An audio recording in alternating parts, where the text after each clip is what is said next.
Estar en política o fer política? Prioritzar l'interès general al particular hauria de ser una prioritat.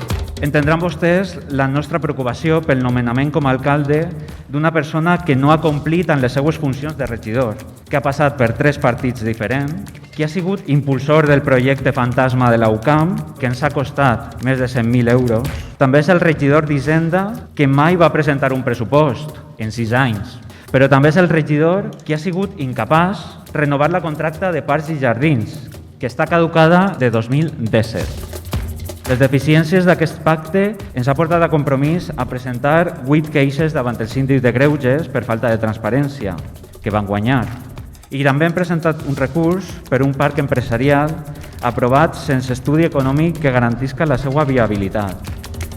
No ens mereixem tenir els carrers com ens tenim, o els serveis de l'Ajuntament, que en molts casos són molt deficitaris. I això no se soluciona en un alcalde que està més preocupat per acabar sent candidat del Partit Popular en les properes eleccions.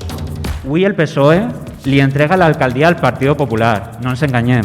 I entregar l'alcaldia al Partit Popular és obrir-li la porta de par en part a l'extrema dreta.